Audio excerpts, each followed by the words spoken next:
Hello everyone and happy new year. This is the very first episode of Amps of the Axe Factory of 2021. Hope everyone is having a good new year. And the first amp we're going to be checking out this year is going to be the Hiwatt DR103. Guys, if this is your first time here, or if you've been here before, make sure you subscribe because we do tons of Axe Fact stuff and giveaways and lots of cool gear, and I don't want you to miss any of it. So let's roll right along and check out the Hiwatt DR103. It's called the High Power in the Axe Facts. The IRs we're going to be using today is ML Mega Green. It is a ML Sound Lab cab, and it is the Mesa oversized cab with some of the best Celestian greenbacks ever made. And we have three different ones we're going to be checking out today from the Hiwatt. We have Brilliant, which it's bright, basically is what it is, the bright input. We have Normal, and we have Jump. So the setup of the Hiwatt is kind of like a Marshall Plexi, and where you have two different channels and you can jump it. And this is what the actual Hiwatt looks like. So Hiwatt started with Marshall and Vox, and they're British, and they helped shape the British sound, but Hiwatt was kind of the odd amp out because it didn't really reach the levels of fame that Vox and Marshall did, even though I find they're kind of better than both of those, in my opinion. Before we jump right in, let's check out this real quick. This is from the X Amp Guide. I'm going to put this down in the description down below if you would like to check it out. The Hiwatt we're going to be looking at is based off of a 74 DR103. It's from the Highlight era. So the Highlight era is the good era of Hiwatt. So let me take you down a trip of Hiwatt, and I promise I'll play. I know I'm rambling a little bit, but there's a lesson in this. So Hiwatt started in the, let's see exactly when it started. I have the wiki up right here. So it started in the late 1960s, right? And it was started by Mr. Dan Reeves. Well, Dan Reeves started the company. The Highlight era, that comes from, it was a local band. There was a local band whose amp blew up, and Reeves said he could build him a better amp. So he did. So he starts his company. He goes through, Hiwatt is great. Pete Townsend from the Who used it on, I think, in concert or a couple of albums. It's actually in here. I'm not gonna bore you with all those details, but this is important right here. The company changed its hands. So in '81, Dan fell down a flight of stairs. He died. The company got transferred over to lawyers, and then 4 years later, in 1984, the company shut down. So there's a lesson in this. If you have anything you ever want to protect or anything you ever want to pass on to anyone, make sure you have a will.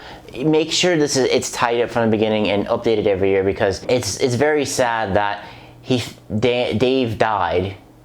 Did I say Dan? It's Dave. I'm sorry. It's Dave Reeves. He dies. He wanted to give the company to his kids, but it ended up in lawyers, and some lawyers buy a lot of PRSs and Gibsons and expensive guitars, but apparently these didn't, and the company failed. Recently, there has been some people who have bought the rights to the Hiwatt name, and they're trying to return it back to the former glory. But the Highlight era, which it's referring to the band, that's the band he made the amp for. That's what it's referring to. Those are the really great ones, and they sound really good. And this one in here, it sounds really good too. So let's jump through it real quick and run through it. So the Brilliant, the Bright and the Normal ones here in the Axe Facts, they're pretty clean. Watch, as you'll see.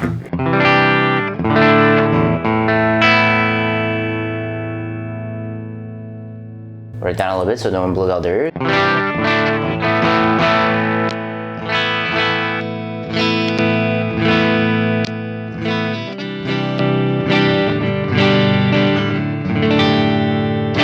I'm using a Tom Anderson Cobra with HC1 and HC3, HC1 on the neck, HC3 in the bridge, and these are Anderson pickups. And I find that the tone for the Bright and the Normal sound a lot better on my neck as opposed to anywhere else.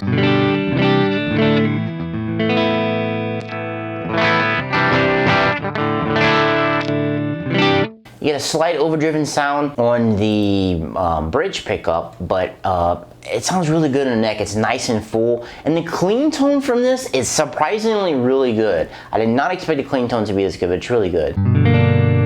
Whoa.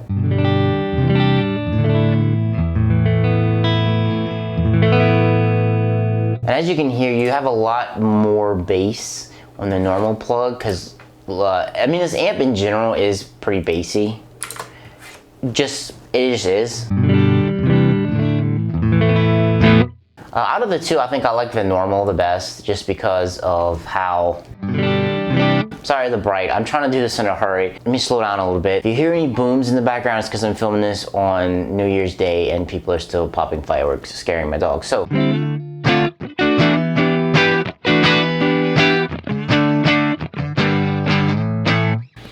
I like the bright. It sounds really good.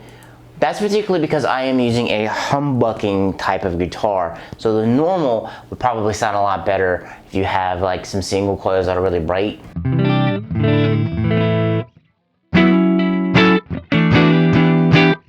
And you don't even really have to do that. You can just kind of turn the treble or the presence down.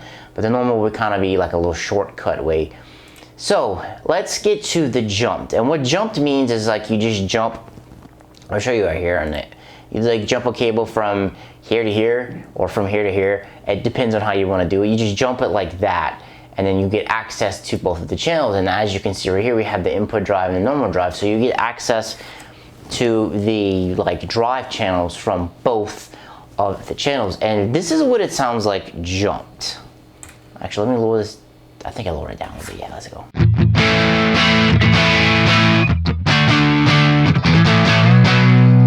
We're still in the neck, now this is the bridge.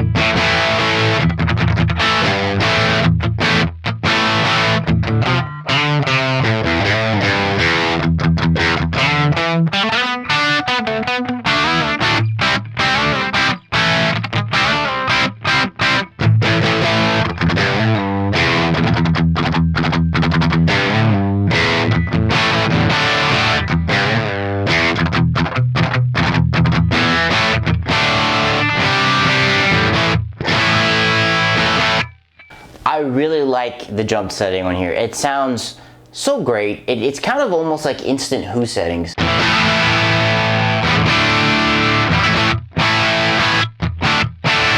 It's perfect for like classic rock, 70s type stuff. You also have to keep in mind, this amp was made in the 70s and distortion and high gain was kind of still in its infancy. So that's why the amp doesn't really have a whole lot of gain. For those of you who are kind of like me and your first entrance into amps was pretty much high gain stuff, that's why this amp isn't super high gain. It's made for more of like clean and crunch type stuff. So by the way, let's check out some EQ stuff. I didn't EQ any of the clean modes. I just kind of left them as they are. Scooped a little bit of mid out of the jumped, and that's it. And like I said, the IR has been email green for everything. It did everything in authentic. I did not touch really anything else. This amp's super easy to dial in. All right, so I'm gonna cycle through my different pickups. I'll go bridge, bridge parallel, middle, parallel, neck, and then neck.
go, ladies and gentlemen. That has been the jumps all through the different pickups, and that is gonna really wrap things up for the Hiwatt DR103. It's a very simple amp at its core, but I think it sounds fantastic. The clean sounds in here sound really good. The jump on here, like I said, instant Who tone, instant classic rock tone. It sounds really great to me. But enough about me. What you think about it? Let me know what you think about DR103 in the comments down below. Guys, if you thought this video was cool, leave me a thumbs up. I would greatly appreciate it. So to give you a little preview of what is coming up on amps of the Axe FX3 in the coming episodes, we have the Bad Cat Hot Cat 30, we have the Roland Jazz 120, that one kind of holds a special place in my heart. We have the Marshall JMP1 preamp, the Fender Blues Jr., the Marshall JVM 412 HGS, and the Matchless DC34. A few of that are coming up, but like I said, we have much more coming and much more content coming on here, so make sure you subscribe so you don't miss it. And guys, I'm going to catch you in the next one. Thank you so much for sticking around and watching and hanging out with me. I really appreciate catching the next one. Peace.